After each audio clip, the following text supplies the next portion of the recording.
Welcome back to the Fitness, Wellness, and Longevity Podcast. In today's episode, my special guest is Kara Collier. Kara is a registered dietitian, but she is also the director of nutrition for Nutrisense, a brand new glucose monitoring system that is designed to better your overall health and wellness. Today, we got to sit down and talk about Nutrisense, who it's for, how it works, what glucose monitoring is, and how it applies to the aging athlete. Guys, if you like today's podcast, make sure you subscribe, rate, review, share it with your friends, and enjoy this episode of the Fitness, Wellness, and Longevity Podcast featuring Kara Collier.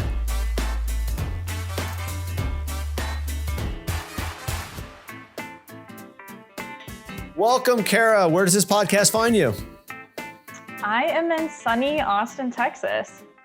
Oh, man. Lucky you. Is it getting a little warmer now there, or do you guys get early summer / springs? Yeah, we get the early summer. So right now it's perfect, but the real heat is coming. It's like low 80s and sunny. So it's summer weather in other places. Awesome. So, Miss Kara, thank you so much for coming onto the podcast. Number one, I know you're a very busy person, and anybody who comes onto my podcast is a very busy person. And usually I'm just kind of stealing some time from them to be productive. That being said, here's an opportunity for you to get in front of a new, vibrant population here. And just so that you're aware, the types of individuals who are listening to this podcast are what I consider the aging athlete. The 30 plus who has career oriented, kids or no kids, aren't sedentary, but looking to optimize their health. And as soon as I learned about the Nutrisense, all of a sudden my ears perked up. And rather than me giving the elevator pitch of what Nutrisense is, I figured let's go right to the horse's mouth. And we'll talk to one of the co-founders, Kara Collier, and she's going to explain a little bit about what the Nutrisense is. You have the stage here, Kara. Awesome. Yeah. So Nutrisense is essentially our mission as a company is to help everyday person reach their health potential. So we do that by really empowering people with what we consider the right information, the right data, but also the right expertise. So we're combining what is called a continuous glucose monitor, CGM. This is a small device that you can stick on the back of your arm. And then for 14 days, that device will stay in put, and it's going to give you 24/7 glucose data from your own body. So we can dive into why this is interesting and why glucose is relevant in a second. But essentially, we take that hardware, that device, and then we also have a phone app that presents the information. So you can see the chart of your glucose data, analytics, statistics, but you can also log your meals, log your exercise, or sync it from, a wearable you might be using, log your stress, your sleep, all these other factors that we really need to take into account to dig into how to optimize your health.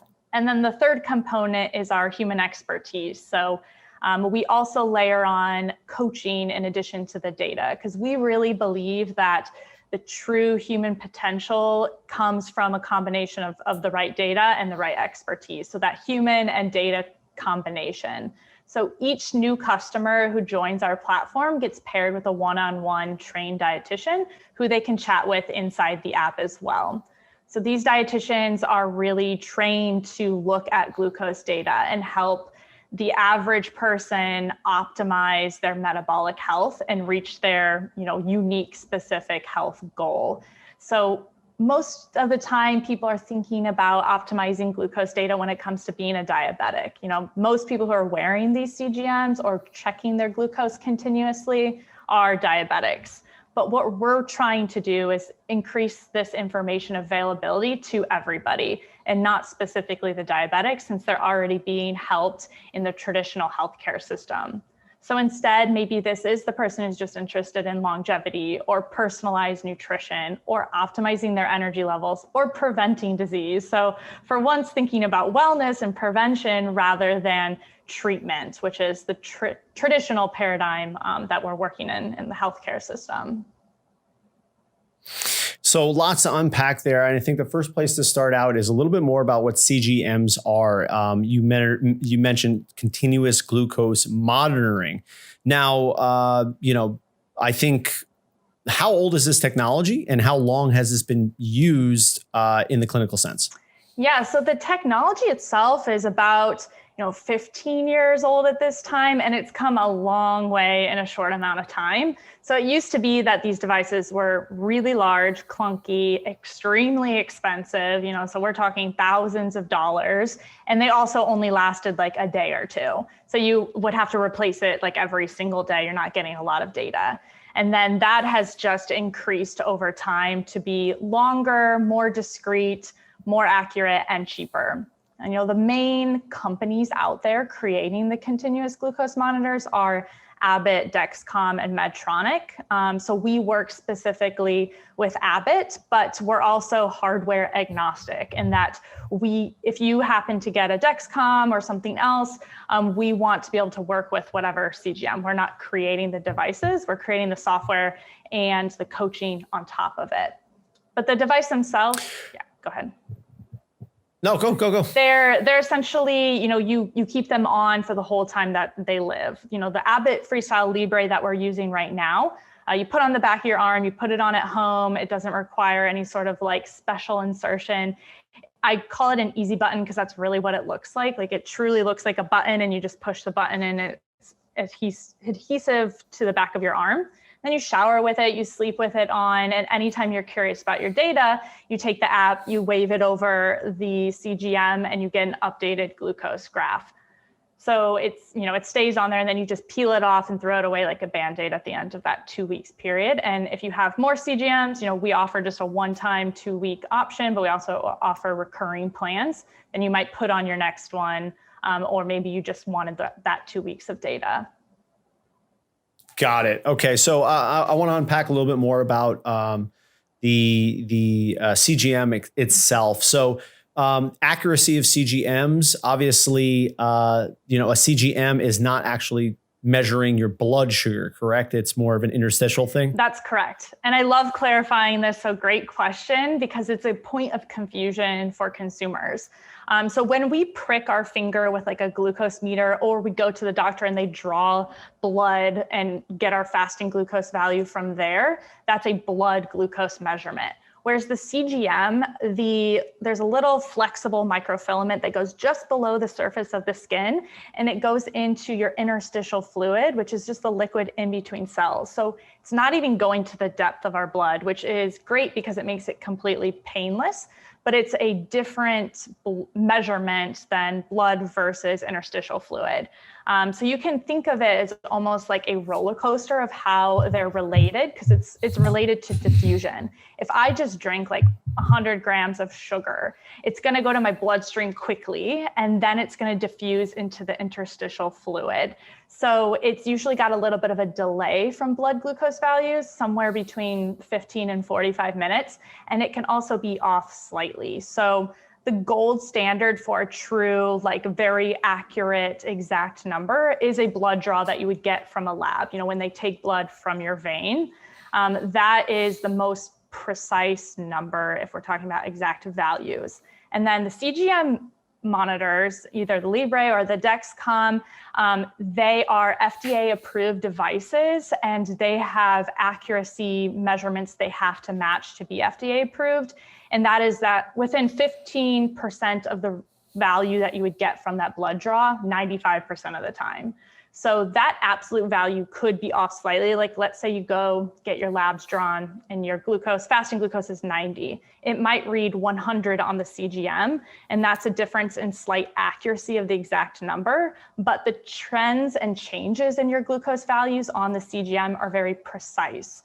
So it's within 4% and those changes of glucose on the CGM. So there's a difference between, accuracy and precision. So what we really want to use the CGM to focus on most is the changes in your glucose. And that's information that you can't capture by pricking your finger or by going to the lab all day long. So let's say you eat a meal and your glucose goes up 50 points and it takes 4 hours for it to come back down. That's a trend that only a CGM could tell you. And that would tell you whatever you ate caused your glucose to go really high. It jumped a lot from what it was before to what it was after the meal.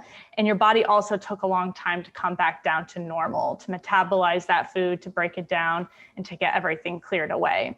So those changes in your glucose is where the CGM really shines and provides information that you really can't get elsewhere. Does that make sense? Yeah, for sure. So a couple things that I want to address there and ask some follow-up questions about. So first off, this sensor, obviously you're wearing 24/7 for 2 weeks, I believe, Yep. right? Yeah, the Libre lasts 14 days, the Dexcom lasts 10. So if you're using a Dexcom, it's a little shorter. So I guess the first question is how did you guys settle in on the Freestyle Libre versus the other two products that you had mentioned? Yeah, so the Libre is significantly cheaper. So we're trying to make it as affordable as possible for consumers. A Dexcom device is, if we're just talking like at cost, not insurance, is about 6 times the cost of the Libre for very similar hardware. So they look very similar, they function very similarly, but it's much more expensive. So, that accuracy is also very similar when it's been researched. So it really comes to trying to make it as affordable as possible. For sure. And, full disclosure for me, I've played around with the Freestyle Libre. I think it was about 2 years ago because I was curious and I figured there would be some efficacy in terms of checking out my own stuff. And I think this was probably before even Nutrisense. Maybe it was in its infancy, or maybe it was just an idea in someone's head. Yeah. So obviously I've played around with the Freestyle Libre. Obviously it's very user friendly. And from what I understand, the biggest difference between the Dexcom and the Libre was that the Dexcom kind of gave you an alarm to not only check, but when your blood sugar did fluctuate. Whereas when you're using the Libre, you kind of have to have personal accountability to, check your, blood sugar every 8 hours, I believe you have to put your phone to the device. Yeah, that's a good point. So the Dexcom works off of Bluetooth. So it's essentially always connected between your phone and the device. And so it knows in real time and it can alert you. That's extremely useful for diabetics specifically. Like if you're a type 1 diabetic, you're insulin dependent, your insurance is going to cover this first of all. So the cost is no longer a factor. You should choose the Dexcom because you're going to get that real-time alert. It's going to wake you up in the middle of the night if you're getting hypoglycemic or something. For non-diabetics, that doesn't typically happen. So it is nice, but it's kind of a perk that we thought was worthy trade-off to go for the much cheaper version. Whereas the Libre, it works through what's called NFC, near field communication. So you have to physically scan your phone and the device holds up to 8 hours of data at a time. So if you happen to go 10 hours in between scanning, you would miss 2 hours of data, which is a trade-off. Yep. So speaking of which, one of the things that I found when I was using the CGM was I wasn't 100% convinced on the sensitivity of the device. Obviously, with diabetics, you're going to see enormous fluctuations in blood sugar, whereas in healthy individuals, you really probably shouldn't see that big of a fluctuation in individuals. Are these CGMs sensitive enough to not only distinguish fluctuations in blood sugar after, let's say, a bout of fasting or a high carbohydrate meal, but then be able to take that data and kind of prescribe a diet accordingly? Yeah, we certainly believe it is. So one mistake that I see people make is to constantly compare their CGM with a glucose meter. So let's say you have a, whatever glucometer of your choice and you're pricking your finger with it. So the FDA allows the same variability of accuracy with the glucose meters as they do with the CGMs. So we can be, chasing two different numbers. If the CGM is reading 10 points high and you take a value with your glucometer and that value was 10 points low, then we correct it. And then, so you're chasing the wrong metric when you're comparing against your glucose meter. So one thing we actually allow in our app that the Abbott Freestyle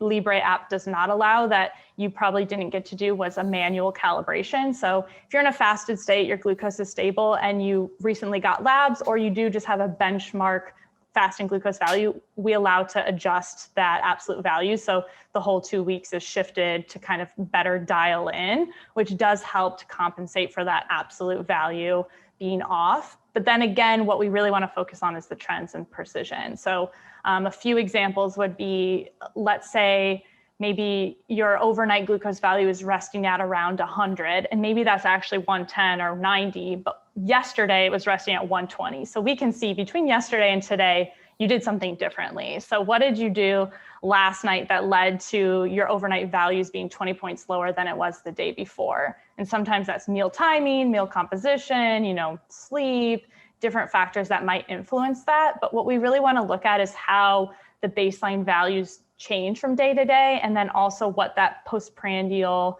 after eating glucose response looks like. How much did your glucose jump from pre-meal to after meal? How long did it take to recover? And that can help to dial in personalized nutrition. We all have really unique glucose responses to food.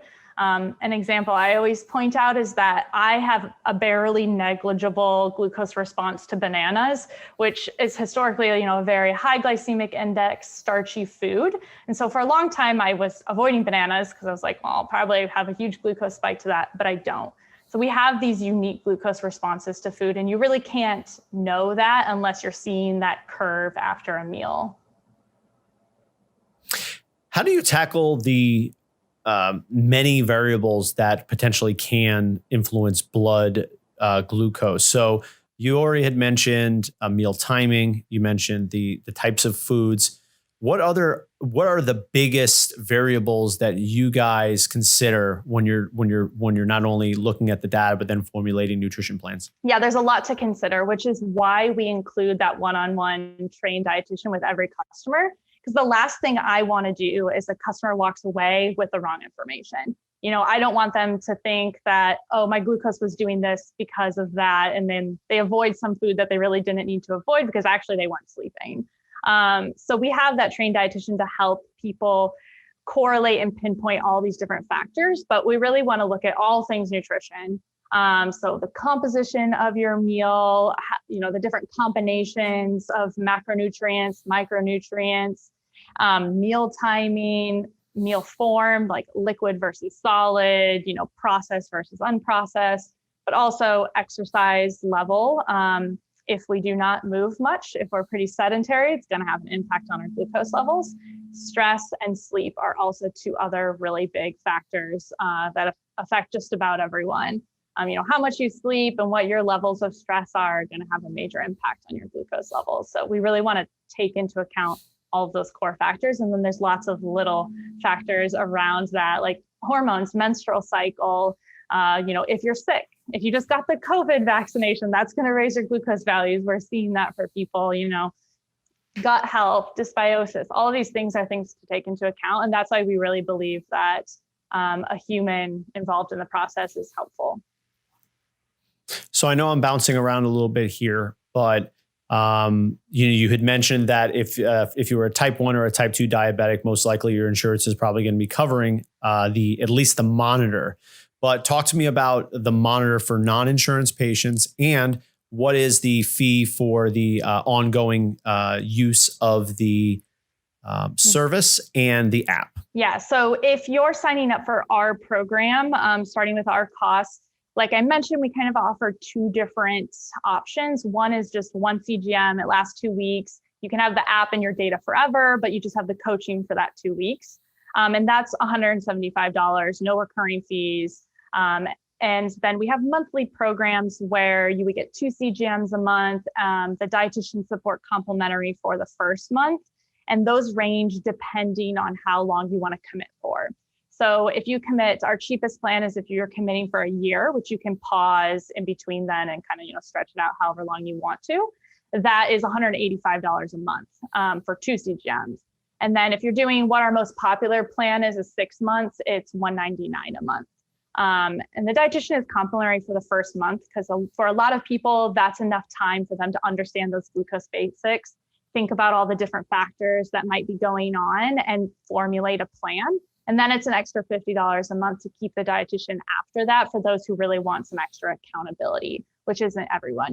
We're not saying that everybody needs that hand-holding forever. What are the biggest variables and factors that you guys are seeing that are affecting people's blood glucose as they start to wear this? Like, I know that there are probably 2 or 3 that you're like, this happens with every single person. So what are those the biggest ones you see? Yeah, one thing, there's the really obvious ones where it's like, you drink soda or you have a candy bar, yes, your glucose is going to spike. But one thing we see in just about everyone that was even surprising to us is how much of a difference it makes what time of day you're eating your meal. So meals eaten later at night tend to have a higher glucose response regardless of what the meal content is. So let's say your standard like chicken, rice, broccoli meal, if I eat that at 8 p.m. versus at 1 p.m., I'm gonna have a dramatically different glucose response.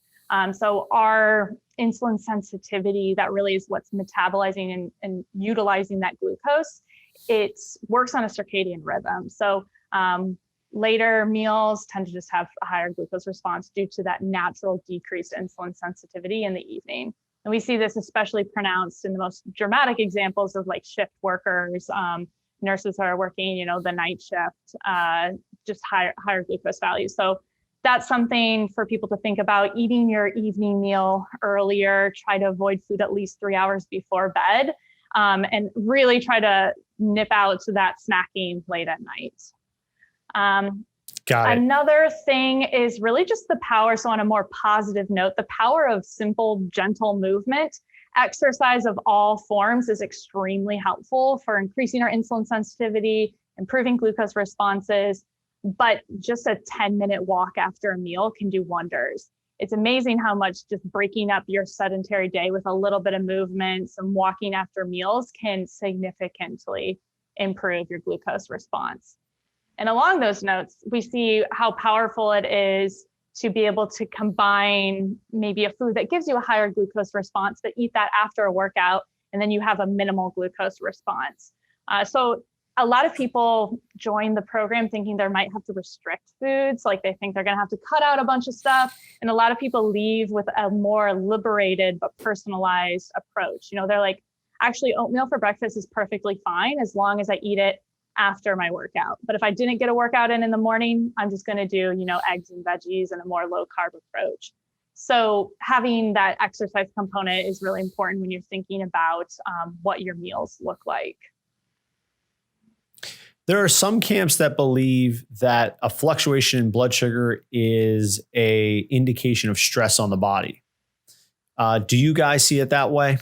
Up to a point. So some level of fluctuation. Okay. And this is something where some people who are maybe popularizing CGM use might bring it to a different point of view, but I tend to go from a very, what does the science tell us? And certain amount of variability is actually healthy. So there's actually really interesting research that has compared CGM data from like a diabetic to a non-diabetic and shown that non-diabetics actually have more variability at small amounts throughout the day. Like their systems are constantly tweaking. We're always trying to find a nice steady homeostasis. And so that means you might be moving up and down 10 glucose points all day long. And that's actually reflective of a healthy system. We're always tweaking, fine tuning, whereas a diabetic, they have this slow gradual climbs and a slow gradual decline, and they're not able to fine tune as much. But then that's up into an extent. We don't want the variability where we're swinging up and down 50 points all day, which still might not equate to a diabetic level, hemoglobin A1C. You might be a non-diabetic and have these big swings, but we know that that is not necessarily healthy. So we're looking for a sweet spot in between. Once someone starts this system, what kind of changes could they practically see, and how long will those take? Yeah, it depends on what your starting point is. If you're coming in and you're seeing those big glucose swings, if we're seeing early signs of what probably is some early metabolic dysfunction, insulin resistance, it's going to take a little bit more time. If you already have a diagnosis of prediabetes, diabetes, then that means even more damage has already been done, also going to take more time. So let's say you're a newly diagnosed diabetic, not on any medication, totally lifestyle controlled, you might be able to completely get into normal values 3 to 6 months. If you're somebody who early signs of insulin resistance, we can probably bring that down into, 2 to 3 months. If you're the average everyday person, you're metabolically healthy and you're just looking for those personalized insights, you can learn that. And usually we say a month is a good amount of time to do some experimentation. Like if you have a pretty set routine, pretty set eating habits, in a month, you can gain the different insights that you most likely would need to practically implement those moving on. But if you have no idea how you want to eat, even if you're relatively healthy, you want to experiment with a couple weeks of keto, a couple of weeks of plant-based, whatever you're trying to do, then it's going to take a little bit more time to do that experimentation. 3 months is probably going to be helpful in that regard. Who is Nutrisense marketed to? Is there a typical consumer that you're going after with this product? Yeah, it's a great question. One internally that we're still trying to debate.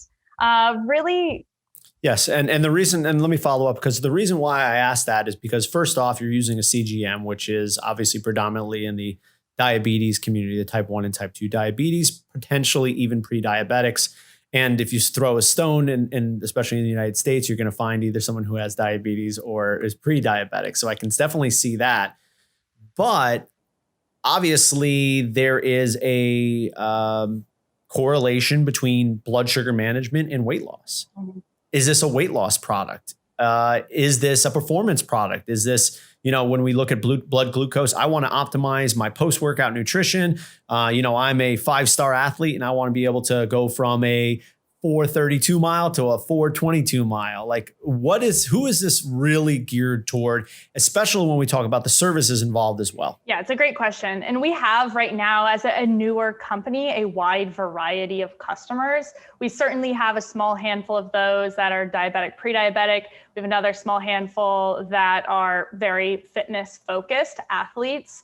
And then there's always people wanting to lose weight. That's inevitable. But I would say really we're targeted towards your kind of average person who wants to feel better and be healthier. So someone focused on prevention, focused on longevity, focused on having a holistic view of their health is our target customer at the end of the day. So a lot of times this comes in different shapes and forms. Maybe this is the new mom who now realizes that she might need to pay more attention to what she's eating, what she's doing because of her new circumstances. Or maybe it's the person who just hit 70 and they want to still be rocking it at 90. Or maybe it's the person who has, gut issues, Hashimoto's, and the traditional healthcare system isn't being super helpful to them. And they really want to take control of their health in a more robust manner. So those are our typical customer profiles that I think have the best success with us. Does that help answer your question? Yes, it surely does. And obviously it brings ideas into my mind as well. Because obviously I have a bunch of clients who kind of fit in each of those categories. But the next question I had, or the next thought that I had here was, as we start to explore and you guys get more data points and more people sign on for this, obviously that data is going to start lending you toward making some, I guess, interpolations of that data and seeing exactly what's going on with the individuals who are using your product.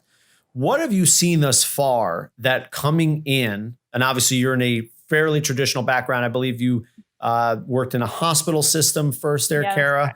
And then you were like, listen, the VC life is for me. I'm going to start up our own company kind of deal. What has surprised you in the time that Nutrisense is launched in terms of the information, the data that you've gotten so far? Yeah, so specifically surprising glucose responses or like glucose aspects, or from my guess up? That could be a subset of it, but also potentially what are the variables and how are the individuals like reacting to the changes dietarily and I guess lifestyle wise? Yeah, so starting with, I guess, some of our really big surprises. For me, I wasn't anticipating how unique we all were going to be, like how much a no one size fits all approach really becomes true. just, the glycemic index is a guide that we use to predict what your glucose response will be. And it just never seems to match up to reality because it's an average, on average in a population basis, how are people going to respond? And then when you look at the individual, it's like, oh, you're way above average, you're below average for this response. So that to me and our team as a dietitian has been the most surprising aspect, is just how you really have to approach this with curiosity and think of each person as a very much an individual. And you can't have this blanket approach because there's truly no one size fits all. And then from our customers, and I have continually inspired by our customers because they are the people that are willing to do whatever to improve their health. And coming from that traditional healthcare system, when you're in the hospital and nobody wants to be there, nobody's necessarily an advocate of their health for the most part. The general clientele I was seeing in hospital systems haven't really taken charge of their health, and they've let chronic conditions go for decades, and now they're there with some complications, which is unfortunate. And there's a lot of factors playing into that. But what I have been really impressed, but also surprised by, because it's such a contrast from that, is how many people do care about their health and are willing to do whatever to optimize how they feel and to take the guesswork out.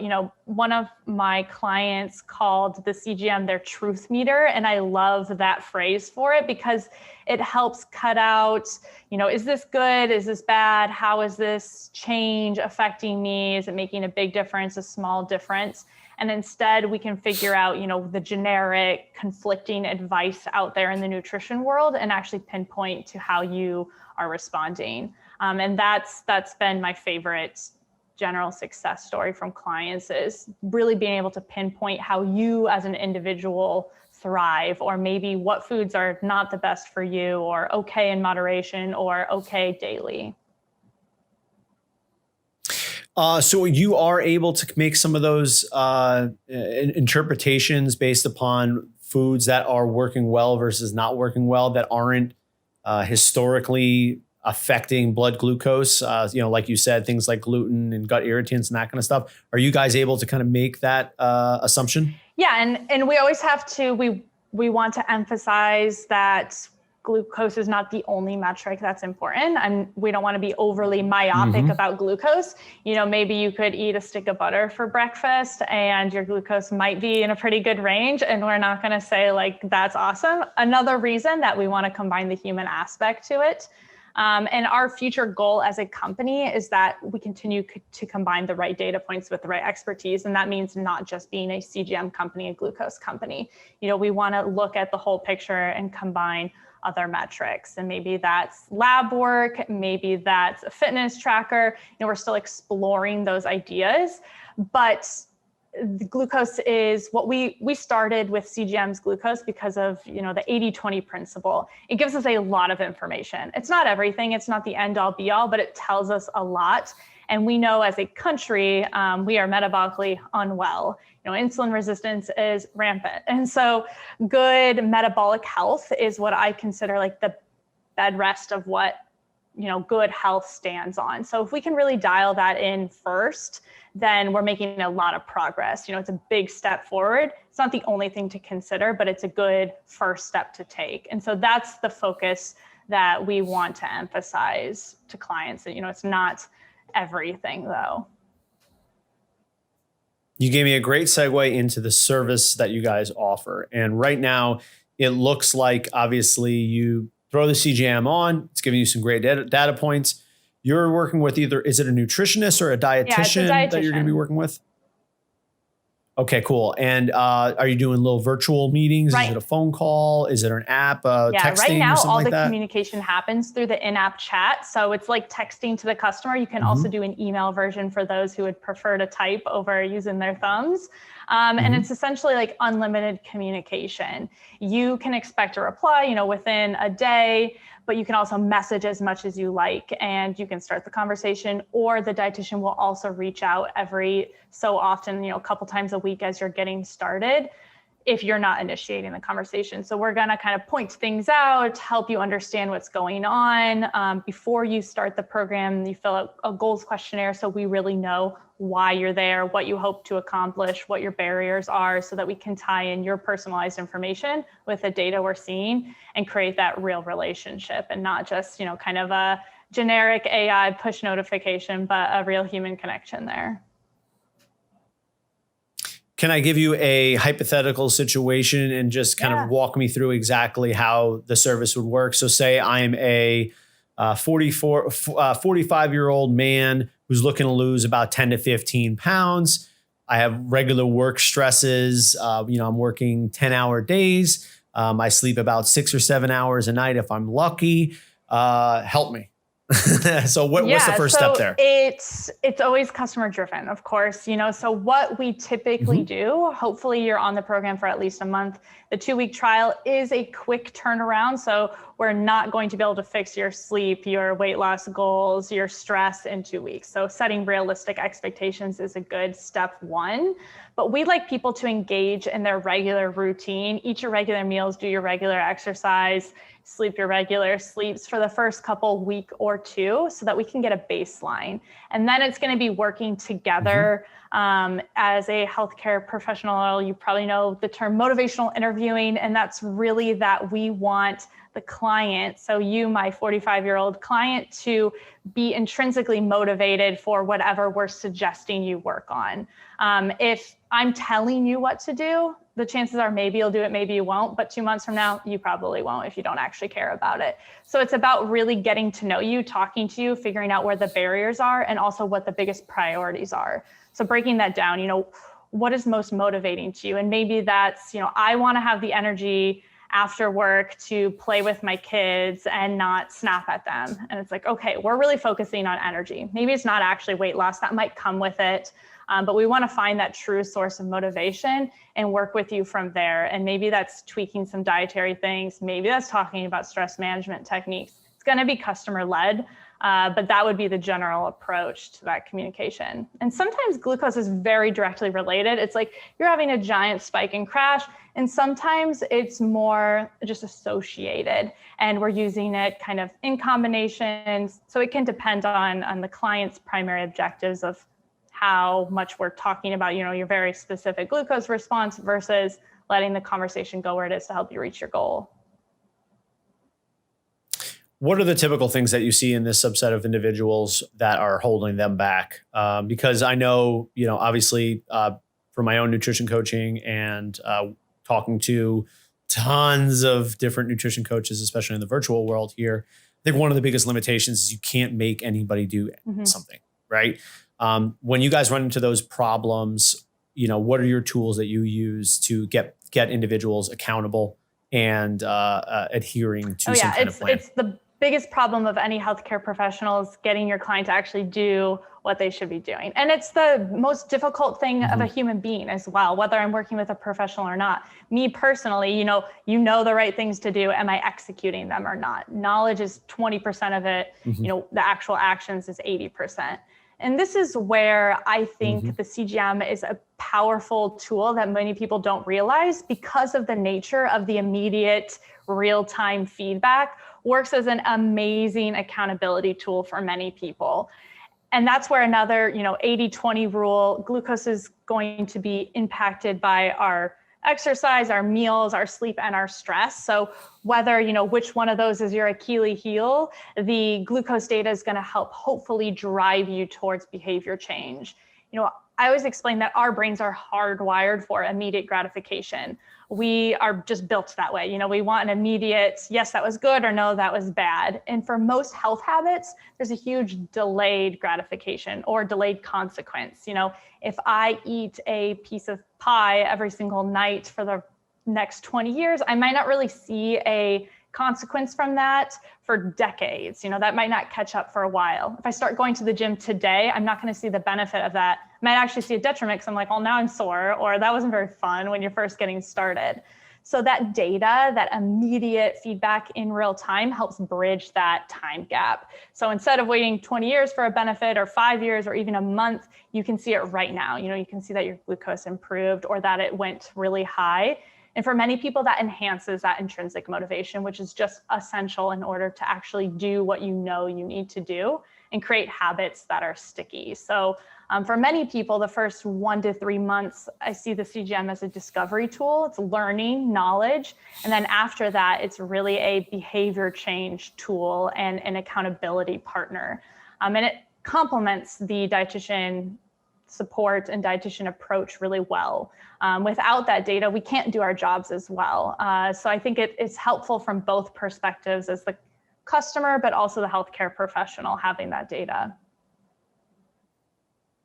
Excellent. So while I have you on the call here, there are a few questions that I want to ask about a little bit about the company itself and a little bit more about you, because you seem like a pretty impressive individual. And whenever I come across somebody who seems like they have their ducks in a row, I try to steal a couple of golden nuggets from them. So first off, the company Nutrisense, I imagine this market is probably something that is getting bigger. And I imagine you guys have some competitors as well. Without without bashing anybody or throwing anybody underneath the bus, what differentiates Nutrisense versus all of the competitors? Yeah, so I'll definitely start with saying there's plenty of space in this industry where, if you ask the average person on the street, should you care about glucose? What is a CGM? Most people still are not aware.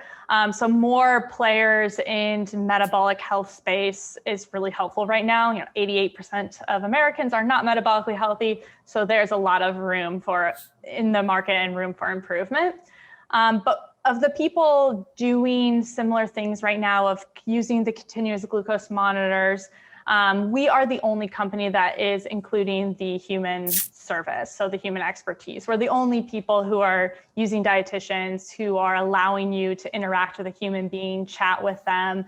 And I think that changes our target audience and also changes the kind of outcomes people are looking for. So we're looking for someone who's kind of on a health journey and might want to use the app on and off. Maybe sometimes they're just going to use the dietitian and then add the CGM on later, but they're here as part of their health journey because we're combining these other factors. So nobody else is doing that. Everyone else is kind of doing the software play, which is fine and that's helpful, but that's more useful for somebody who's a little bit more knowledgeable. So think like your biohacker, maybe your ultra athlete, they might just need the software and that's good enough for them. And that's great. But we want to help that person who might need a little extra support along the way. So you're a nutrition company that uses the tool, the CGM. Yeah, that's right. Is that correct? Okay. So the next inevitable step for me in my mind goes, are you competing against Weight Watchers and all those other things then? Because that's a multi-billion-dollar industry that you're butting up against, right? So how do you create your moat? Because I imagine that Weight Watchers looks at you and goes, yeah, we can get a CGM and we have all that other stuff. So how do we go from there? And that's still, I guess what we're debating internally all of the time. We are a year and a half from launching from the public. So still like a small company growing, but I would argue that, more of our competitors is like a wellness, prevention, health space rather than a CGM company. We don't want to just be a CGM company. That's not necessarily what we're looking for. So it might be something like Noom or Weight Watchers. And what we're trying to do though, is become something where you can pinpoint all of these different data points and help, reach your journey with a trained expert. And so that doesn't mean that we're pigeonholed into one specific target audience. We're definitely not focused on being just a weight loss company. We want to change the mindset where it's about wellness and prevention and feeling your best, and weight often comes with that. But something like, now we're getting into the details, but something like Weight Watchers is more about like counting calories and losing your weight, and it stops there. And so it's a little bit of a different mindset and I guess mission statement than something like Weight Watchers. So I guess the biggest differentiator in my mind becomes the idea that you have accountability on a very large scale, obviously through the CGM and through working with a registered dietitian or nutritionist. Do you get a meal plan along with this? Or are they going to make recommendations or an actual meal plan? Not a specific meal plan in the eat this day, but more so what we would call like a meal template of like, here are some things that are working for you. Here are some suggestions. And it allows flexibility for the individual to live their life and make their own choices rather than a very specific meal plan.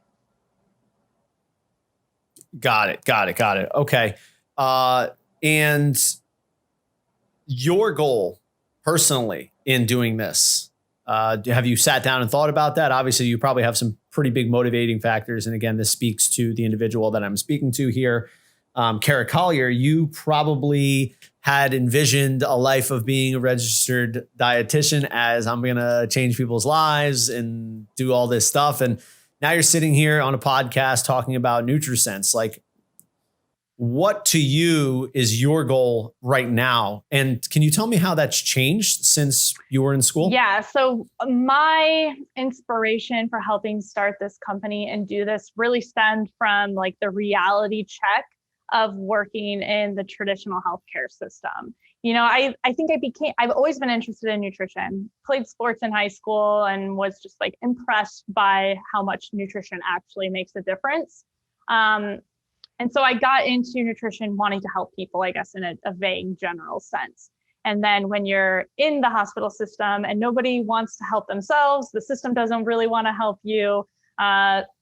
I would say the dietetics organization, my like accrediting body, isn't really up to snuff either.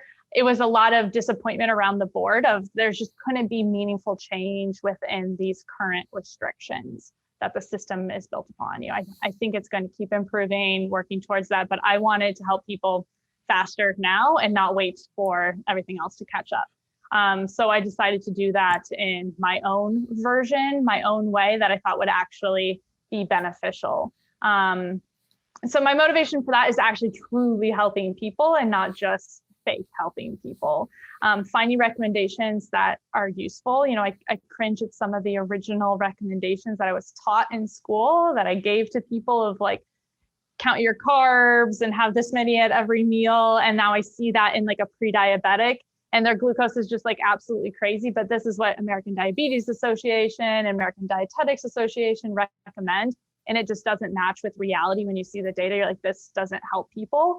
So my motivation now is to build a team of dietitians that's helping people, not just me, but gear more healthcare professionals to think about things in a more open-minded way, to personalize their approaches, to not be closed-minded to certain things that might not be backed up by official recommendations, and actually help people in a way that is actually helping them. How long have you been exposed to CGMs? Because obviously you have in your mind, like, okay, this is what people should be eating, blah, blah, blah. Like, let's execute these things and let's try to create behavioral changes as best as possible. But how long have you been exposed to CGM technology, and how has your approach to working with clients and patients changed since working with technology? Yeah, so when I was working in kind of a clinical setting, I saw and worked with some CGMs, specifically with type 1 diabetics. So that's totally different. The glucose management is totally different because you need to inject insulin to manage your glucose levels. So I was never using it in the sense that we're using it now. And then I started to become familiar with this about 2 years before Nutrisense started, and kind of testing on myself, doing it with some friends and just seeing what the information was like. So small scale experimentation with CGMs. And now, when we started this, I always said it was like the wild, wild west, where the research on glucose data for non-diabetics wearing CGMs is thin. It's not a lot. We don't know a ton of information, but now I've seen thousands of people's data, and I can more, intelligently explain what's normal, what's not normal. And so we're seeing information that just isn't documented in a lot of places. The insights we have as a team of what glucose data looks like is novel, which is also really interesting and much more comforting to have such a bigger data set to pull from when the research is lacking in some places. Do you think one of the biggest limiters potentially in the expansion and creating more familiarity of Nutrisense is just popularity of CGMs in general? The limitation? Correct. So bringing Nutrisense onto a larger scale is just that people don't understand or have never been exposed to glucose Certainly. monitors. Right now, it's a lot of educating people of why this is important, which is why I said, if you walk on the street somewhere in the Midwest, ask somebody what a CGM is, most people are not going to know. And so not afraid of competitors, because there's so much room for educating and for people in this space where we're such a small market that, the competitors are welcome and a good thing, so that more people are kind of aware of why this is important, what it is, what it means. So I definitely agree. Yeah, it's a limitation. I think there are a lot of people who care about health that listen to podcasts like this, read books, and a lot of people in the space are becoming aware and familiar with CGMs. So there's this niche market of those who care about health and are in the space that are hearing about it and are becoming much more comfortable with the terms and the information, but still your average person, not necessarily. So we have some room to do with education, but it's more of a exciting challenge to me than a scary limitation. Awesome. I know you have a limited window here with me, and I want to maximize it as best as possible. And I finished this with one last question here. You seem to be a person who is definitely forward thinking. Even though you're a young individual, you are not averse to risk. Obviously, you probably came away from a job that was fairly sustainable and cushy to work on something that has a lot of open potential, but could also fall completely flat. We all know all those companies that look great, but they don't go anywhere. What words of advice do you have for your 20, I guess I don't want to be too ageist here, but like 20-year-old self, right? That person who, like you said, was an athlete, looked at nutrition and said, hey, I want to change the world through nutrition. What advice would you give to your 20-year-old self? That's a great question. Yeah, I think in general, looking back at how my mindset was then, I just wanted to do everything correctly, follow the right path, be a bit of a perfectionist and XYZ accomplishment. But looking back on it, I realized that anyone who does anything that seems scary but impressive, they're scared too. You look at those people as a 20-year-old and they're like, I could never do that. That's awesome, but I would never do that. And, I'm unsure of myself all the time. I'm scared all the time. I'm second guessing myself. I'm changing my mind, but I'm just doing it. So it's more about action, progress over perfection. If you think you can't do it because you don't have the right mindset or because you're not capable, everybody doing it is just kind of faking it. Fake it till you make it. Just do it. Start something. Start small. That's fine. If a big step is scary, but just do something. And I think the sooner you do something, the better it is. The more time you have for failure and to learn from your mistakes, the better. So not that you can't start a company at age 50. People do it. There are those success stories. The earlier, the better. So just start. Awesome. Kara Collier is a registered dietitian and director of nutrition for Nutrisense, and she is calling in from Austin, Texas. Thank you so much for your time, Kara. Thanks for having me, Sean. Awesome. And there you have it. Thanks again to Kara for coming on today's podcast and explaining exactly what Nutrisense is and glucose monitoring is. And if you'd like to learn even more about Nutrisense, you can visit their website, nutrisense.io, for more information. If you like today's podcast, make sure you subscribe, rate, review, share it with your friends, and we'll see you next time with a brand new episode of the Fitness, Wellness, and Longevity Podcast.